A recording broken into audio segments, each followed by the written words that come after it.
Hello student, हम BSc third year के अंदर कुछ पढ़ रहे थे। देखो आज का जो वीडियो हम पढ़ेंगे, कोई भी आपका फंक्शन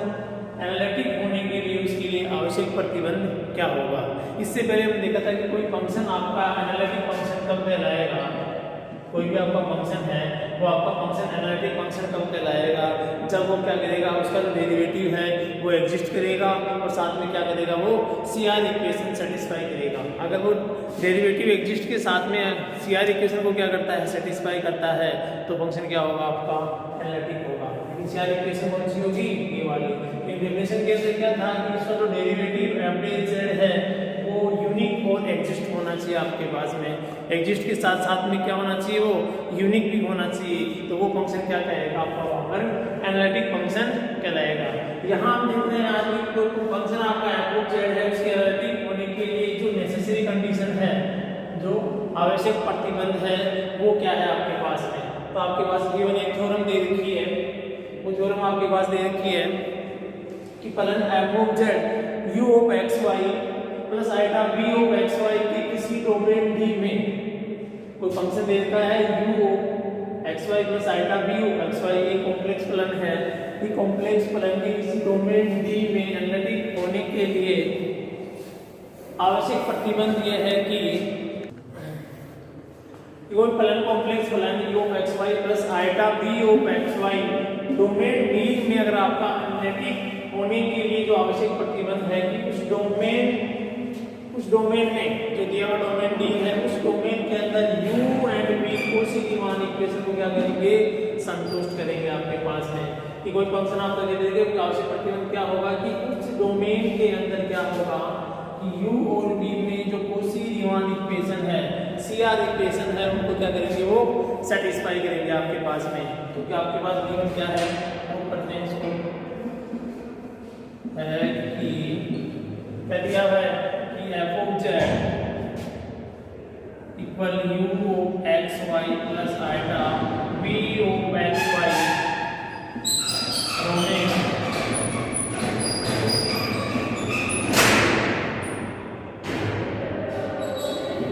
डी में एनालिटिक है, एनालिटिक फंक्शन है। तो फंक्शन आपका दिया हुआ है किसी डोमेन डी में क्या है, आपका एक एनालिटिक फंक्शन है। तब डी के प्रत्येक बिंदु पर अगर एनालिटिक फंक्शन है तो बाय डेफिनेशन ऑफ एनालिटिसिटी कि अगर किसी पॉइंट पर या किसी डोमेन में अगर आपका कोई फंक्शन एनालिटिक फंक्शन है तो वहां उसका डेरिवेटिव क्या करेगा, आपके पास में एग्जिस्ट करेगा आपके पास में। तो डी के प्रत्येक पॉइंट पर f dash z exist and unique होगा, एग्जिस्ट एंड यूनिक होगा। दादा आपके पास में क्या रहेगा, तो एफ डैश जेड है limit del z dash to 0 f of z plus del z minus f of z upon del z. क्या देगा आपके पास में कि f of z equal limit del z dash to 0 f of z plus del z minus f of Z बटे क्या है, del Z आपकी की सीमा क्या होगी आपके पास में, अद्वितीय होगी आपके पास में, की लिमिट यूनिक होगी आपके पास में। ये बाय डेफिनेशन हमने निकाला कि आपका फंक्शन क्या गिवन था, एनालिटिक फंक्शन आपका गिवन है। और हम क्या सेटिस्फाई करेंगे, उसकी सीआर इक्वेशन अगर सेटिस्फाई हो जाती है तो फंक्शन क्या होगा, आपका एनालिटिक फंक्शन होगा। तो लिमिट क्या होगी आपके पास में, एग्जिस्ट होगी आपके पास में। अब देखिए आपके पास में जो आपका बिंदु एक z प्लस डेल जेड है और दूसरा है आपका f ऑफ z, तो किसी भी मार्ग से जो आपके पास में जो तथा बिंदु z प्लस डेल जेड किसी भी मार्ग से बिंदु z की ओर क्या हो सकता है, प्रवृत्त हो सकता है, या कुछ आपके पास में क्या सकता है, जेड के निकट आ सकता है आपके पास में। कि कोई बिंदु आपके पास दे रखा है जेड प्लस डेल जेड किसी भी मार्ग से बिंदु जेड की ओर या जेड के निकट, लिखिए इसको जेड के निकट आता है। भाई आपको जो वो दे रखा है जो पॉइंट है z प्लस डेल z किसी मार्ग से z की निकट आएगा, यानी कि अगर आपके पास में कॉम्प्लेक्स प्लेन में z प्लस डेल z बिंदु है तो z से किसी भी मार्ग से क्या आएगा आपके पास z के निकट आएगा। इसका मतलब यहाँ पे आपके पास डेल z और z है तो ये x प्लस आइटा यानी कि x और y का प्लेन है। इसका मतलब आपके पास में यहाँ दो केस बनते हैं, एक तो आपका क्या होगा x के लॉन्ग और एक क्या होगा आपका y के लॉन्ग आपके पास में। तो दे रहे हैं हम दो केस का डिस्कशन करेंगे। तो यहाँ हम टू केस का डिस्कस करेंगे। There are discussing two cases. Then discuss are two cases. यहाँ पर दो केस आपके बनते हैं, क्यों? क्योंकि z क्या है x और y का है, तो एक बार x के लॉन्ग आएगा और एक बार क्या होगा आपके पास में y x के लॉन्ग मूव करेगा आपके पास में। और क्या x और y दोनों को प्लान है तो एक बार x के लॉन्ग मूव करेगा और एक बार y x के लॉन्ग क्या करेगा आपके पास में ये मूव करेगा। तो केस नंबर जो फर्स्ट आप लेते हैं इसका वो है x के लॉन्ग। देखिए यहाँ से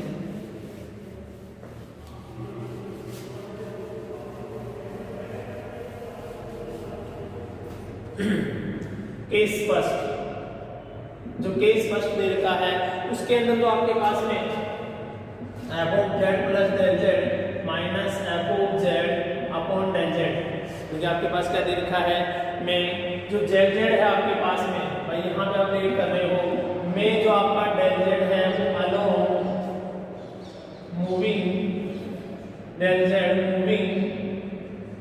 अलोंग x एक्सिस के अलोंग क्या कर रहा है ये मूव कर रहा है। तो यहाँ पे देखिए अगर आपके x एक्सिस के अलोंग ये मूव करेगा तो यहाँ पे जो डेल z है उसमें जो लिमिट होगी आपकी डेल z इक्वल क्या हो जाएगा डेल x, क्योंकि जो अगर x एक्सिस के अकॉर्डिंग मूव करेगा आपके पास में तो वहाँ पे जो y है वो डेल y है वो क्या रहेगा आपका जीरो रहेगा यहाँ पे, और डेल y क्या हो जाएगा आपका जीरो। इसका मतलब डेल z इक्वल क्या हो जाएगा डेल x आपके पास में। तो यहाँ पे जहाँ पे आपका डेल z है तब देखिए यहाँ पे जो आपका फंक्शन आएगा वो है कि यहाँ पे जो डेल y है वो तो क्या हो जाएगा जीरो, डेल y तो यहाँ पे आपका क्या हो गया जीरो हो जाएगा। और हमें क्या निकालना है वो डेल x का आपके पास दे रखा है, तो यहाँ से देखिए जो आपके पास में f del z plus del z minus f of z upon del z equal हो जाएगा आपके पास में f of x plus del x, क्योंकि x तो क्या है डेल x तो इसके अंदर है, लेकिन जो डेल y वाला टर्म है वो क्या हो जाएगी आपके पास में जीरो, तो क्या रहेगा आपके पास में प्लस z में क्या हो गया आपके पास में डेल प्लस डेल z है, तो यहाँ से क्या मिलेगा आपके पास में x प्लस डेल x और क्या रहेगा y, तो क्योंकि इसके अंदर डेल y वाला पार्ट है वो क्या होगा आपका जीरो, तो ये हो जाएगा आपके फंक्शन के रूप में लिखेंगे तो u of x plus del x y iota v of x plus del x y upon क्या हो जाएगा आपके पास में डेल x, क्योंकि जो डेल z बटे में था तो उसके अंदर जो आपके पास दे रखा है कि जो डेल y है वो क्या हो जाएगा जीरो, तो यहाँ पे क्या बचेगा आपके पास में डेल x होगा आपके पास में। अब ये फंक्शन किस तरह आपके पास में माइनस क्या दे रखा है f z, तो यहाँ से क्या जाएगा आपके पास minus u of x y plus iota v of x y। या अपन इसको अलग करेंगे, यहाँ से क्या करोगे u को इस u के साथ लेंगे माइनस, फिर आयटा वाले को आयटा वाले के साथ, देखो u of x plus del x y minus u of x y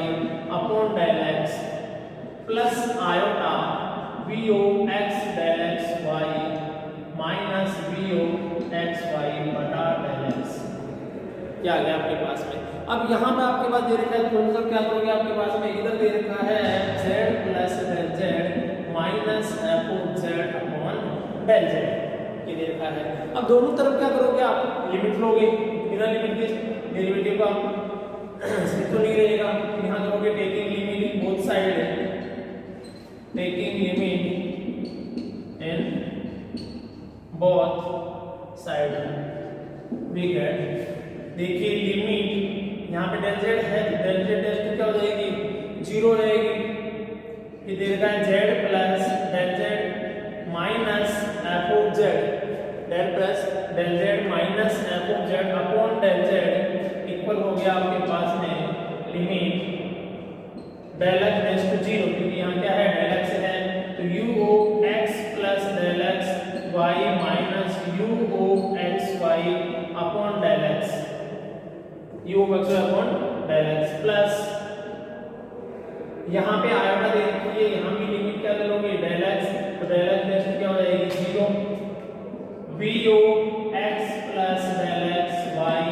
v of x y upon क्या हो जाएगा आपके पास में डेल एक्स हो जाएगा आपके पास में। तो ये आपके पास प्रमाण ये है। अब यहाँ देखिए आपके पास ये जो फंक्शन है वो है आपका एफ डेल जेड के इक्वल, इसके इक्वल है ये एफ डेल जेड के इक्वल है, और ये हो जाएगा आपके पास में u के रेस्पेक्ट में हो रहा है, यानी x के रेस्पेक्ट में हो रहा है किसका u का, तो ये क्या हो जाएगा आपके पास में u del u upon del x की पार्शियल है प्लस आयोटा ये v के रेस्पेक्ट में हो रहा है, तो हो जाएगा del v upon del x, यानी कि एफ डेल जेड इक्वल क्या हो गया del u upon del x plus iota v del v upon del x। ये इक्वेशन आपके पास में आई है फर्स्ट, यानी कि एक इक्वेशन को हम निकाल ले,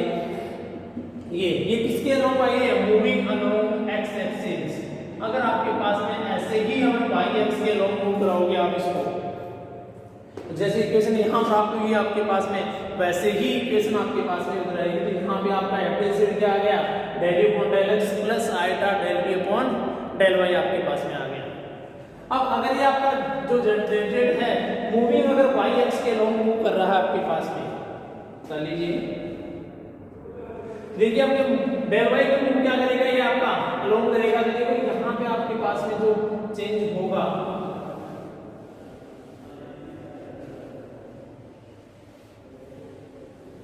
ये देखिए x एक्स में है किसको मूव करेगा आपकी, तो केस नंबर सेकंड होगा इसमें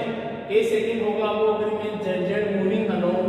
y एक्सिस। अब किसके अलोंग मूव कर रहा है ये y एक्सिस, अगर y एक्सिस मूव करेगा तो डेल जेड इक्वल क्या हो जाएगा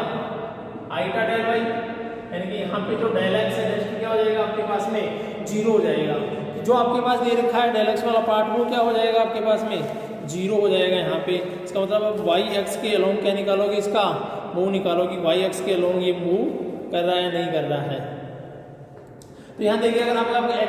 डेल y यानी कि आपके पास में y एक्स के अगर मूव करेगा तो यहाँ से जो डेल y है वो तो रहेगा विदाउट 0 और डेल x क्या हो जाएगा आपके पास में 0। ध्यान रखना इसके साथ में आयोटा डेल y क्योंकि ये काल्पनिक फलन है, मतलब इसका काल्पनिक पार्ट है आपके पास में, तो डेल z आपका फंक्शन दे रखा है उसका क्या होगा ये काल्पनिक पार्ट होगा। तो यहाँ से अगर इसको आप सोल्व करोगे तो आपके पास क्या होगा, ये क्या बन जाएगा आपका z plus del z minus f of z equal del z, इसके इक्वल जो आपके पास आएगा आपकी बार किसमें फंक्शन है u x y plus del y, क्या हो जाएगा आपके पास में y प्लस डेल y की डेल x क्या हो गया 0 minus plus iota b x y plus del y upon पूरा ले लीजिए माइनस एफ से डेल लिख दीजिए u of x y plus iota v of x y upon del y, साथ में क्या रहेगा आयोटा, यानी क्या हो गया आपके पास में आयोटा डेल y हो गया। या इसको अलग कर दीजिए तो u of x y plus del y plus इधर क्या जाएगा ये वाला पार्ट इधर, तो minus u of x y upon iota del y plus iota common v of x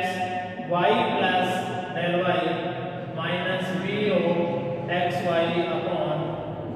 iota del y। Iota से क्या हो गया आयोटा कैंसिल हो गया,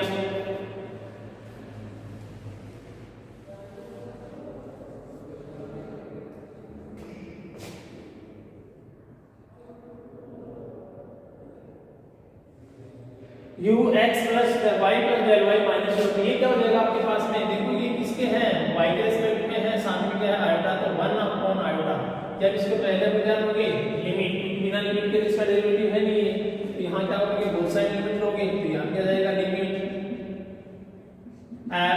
z plus del z minus f of z upon क्या हो जाएगा डेल z हो जाएगा आपके पास, क्योंकि यहाँ क्या लोगे limit del z dash to 0, यहाँ भी लिमिट आएगी limit del y dash to 0 u of x y plus del y minus u of x y upon क्या हो जाएगा आपके पास में iota del y plus limit del y equal to 0 v of x y plus del y minus v of x y upon del Y.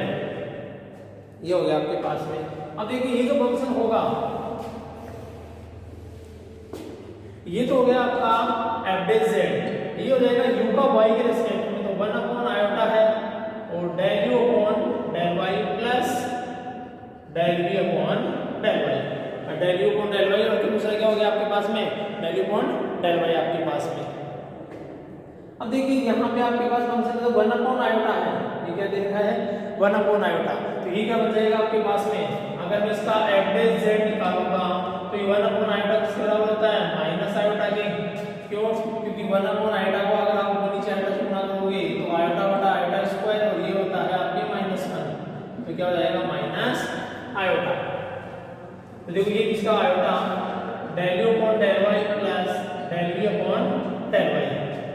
या यहां से अपन इसको लिखे तो ये हो गया del v upon del y minus iota del u upon del y। ये इक्वेशन नंबर 1 से आ गई सेकंड, यानी कि आपके पास में इक्वेशन नंबर सेकंड में क्या आया है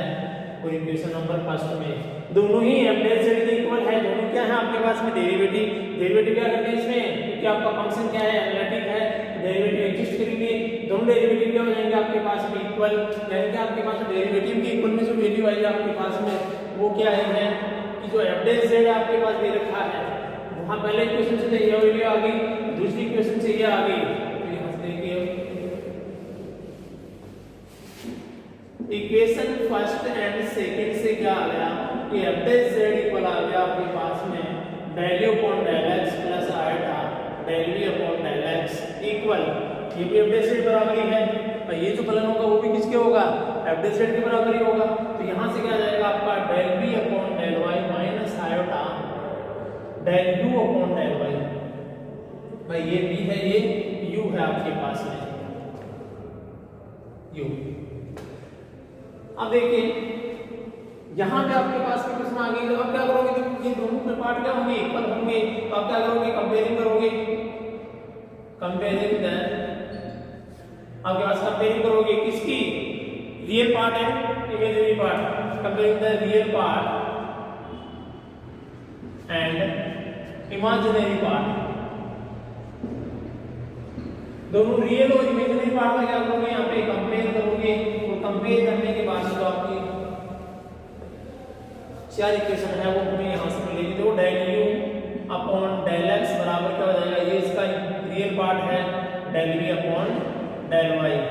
एंड यहाँ से आपको देखो del v upon del x बराबर हो जाएगा minus del u upon del y,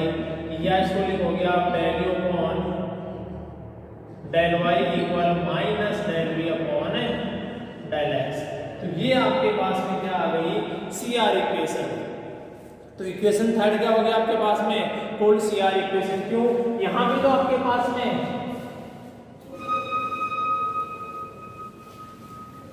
जो u एंड v के अंदर जो आपके पास में फर्स्ट ऑर्डर डेरिवेटिव थे प्रथम अवकलज, वो क्या होंगे आपके पास में परिभाषित यानी कि डिफाइन है एंड कंटीन्यूअसली है। तो u और v में जो फर्स्ट डेरिवेटिव है वो सारे डेरिवेटिव क्या होंगे डिफाइन। तो इक्वेशन नंबर जो थर्ड है then equation third are called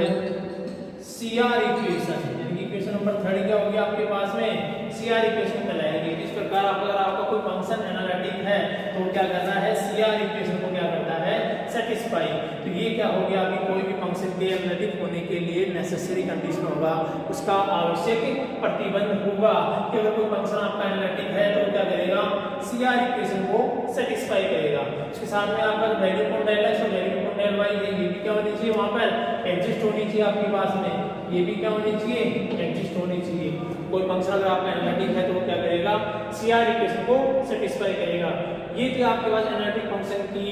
necessary condition, आवश्यक प्रतिबंध। Thank you.